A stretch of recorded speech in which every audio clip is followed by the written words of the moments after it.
Assalamualaikum warahmatullahi wabarakatuh. Kisah dipinangnya Ummu Salamah oleh Nabi Muhammad SAW.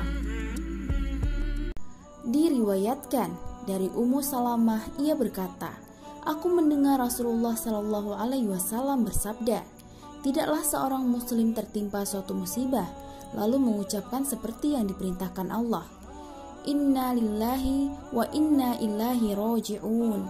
Allahumma ajurni fi musibati wa akhlifli khairan minha. Yang artinya, sesungguhnya kita milik Allah dan kepadanya kita kembali. Ya Allah, berilah aku pahala dalam musibah yang menimpaku dan berilah aku pengganti yang lebih baik darinya. Melainkan Allah akan memberinya pengganti yang lebih baik. Ia melanjutkan, saat Abu Salamah meninggal dunia, aku mengatakan, siapa orang muslim yang lebih baik dari Abu Salamah? Keluarga pertama yang berhijrah menuju Rasulullah SAW. Aku membaca doa itu, lalu saat hendak membaca, dan berilah aku pengganti yang lebih baik darinya, aku berkata, siapa laki-laki yang lebih baik dari Abu Salamah? Aku terus memikirkan doa itu, hingga akhirnya aku membacanya. Setelah masa iddah Ummu Salamah berakhir, Abu Bakar meminangnya, namun Ummu Salamah menolak. Setelah itu, Umar datang meminang, namun Ummu Salamah juga menolak. Setelah itu, Rasulullah SAW mengutus seseorang untuk meminang. Ummu Salamah berkata, selamat datang Rasulullah SAW dan utusan beliau. Setelah itu, Ummu Salamah berkata kepada utusan Rasulullah SAW, sampaikan kepada Rasulullah SAW, aku ini wanita pecemburu, aku punya banyak anak dan tak seorang pun di antara waliku yang hadir. Rasulullah SAW kemudian mengirim seseorang untuk menyampaikan kepada Ummu Salamah, tentang sifat cemburu yang kamu sebutkan, aku akan berdoa kepada Allah, semoga berkenan menghilangkan sifat cemburumu. Tentang usia yang kamu sebutkan, aku juga mengalami seperti yang kamu alami. Tentang tanggungan keluarga, keluargamu adalah keluargaku juga. Dan terkait para wali, mereka semua pasti menerimaku. Rasulullah SAW menikahi Ummu Salamah. Allah mengabulkan doa Ummu Salamah dan menggantikan untuknya suami yang lebih baik dari Abu Salamah.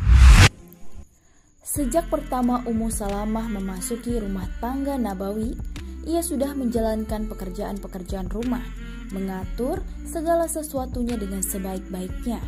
Diriwayatkan dari Muthalib bin Abdullah bin Hantab, ia berkata, janda Arab memasuki kediaman pemimpin kaum muslimin sebagai pengantin di awal waktu Isya dan bangun pada akhir malam untuk menumbuk gandum.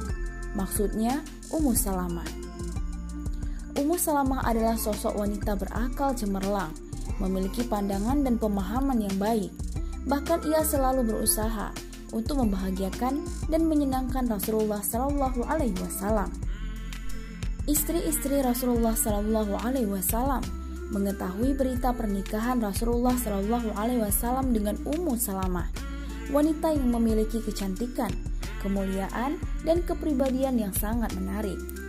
Saudah seperti biasanya menghadapi berita tersebut dengan ridha dan menerima.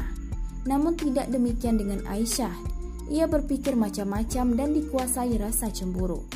Ia merasa sangat sedih kalau mendengar kecantikan Ummu Salamah. Akhirnya Aisyah membuat cara agar bisa melihatnya. Saat melihatnya, ternyata Ummu Salamah lebih cantik dari yang disebut-sebut. Aisyah akhirnya mengadukan hal itu kepada Hafsah, yang selalu ia jadikan rekan dalam persoalan-persoalan seperti ini. Hafsah meredakan kecemburuan Aisyah akan bahaya kecantikan Ummu Salamah dan berkata kepadanya, ia tidak seperti yang kamu katakan, itu hanya cemburu. Aisyah merasa Ummu Salamah punya kedudukan dan akan menyainginya.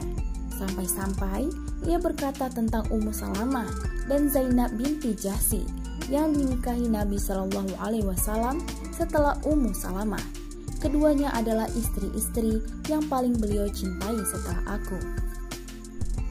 Imam Zahabi menuturkan tentang Ummu Salamah.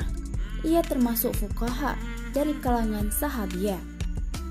Ia juga menjadi salah satu rujukan di sejumlah bidang hukum dan fatwa, khususnya terkait fikih muslimah, sampai-sampai ulama umat Ibnu Abbas radhiyallahu anhu mengirimkan utusan padanya untuk menanyakan sejumlah hukum. Jumlah hadis yang diriwayatkan dari Ummu Salamah Ummul Mukminin mencapai 378 hadis yang ia hafal dari Rasulullah Shallallahu Alaihi Wasallam. Ummu Salamah radhiyallahu anha berumur panjang. Ia hidup kurang lebih selama 90 tahun, hidup di masa Khulafaur Rasyidin hingga pada masa Yazid bin Muawiyah. Ia adalah yang paling terakhir meninggal dunia di antara para ummahatul mukminin. Ummu Salamah radhiyallahu anha berumur panjang hingga ia mendengar berita kematian Husain. Ia diam, merasa sedih dan tidak sadarkan diri karenanya. Tidak lama setelah itu, ia pulang ke haribaan ilahi. Ini terjadi pada tahun 61 Hijriah. Seperti itulah Ummul Mukminin Ummu Salamah radhiyallahu anha pergi untuk menjadi istri Nabi Shallallahu Alaihi Wasallam di surga Ar-Rahman, tempat kenikmatan yang belum pernah dilihat mata, terdengar telinga, ataupun terlintas di benak manusia. Semoga Allah meridainya, membuatnya ridho, dan menjadikan surga Firdaus sebagai tempat kembalinya. Wallahu a'lam bishawab. Wassalamualaikum warahmatullahi wabarakatuh.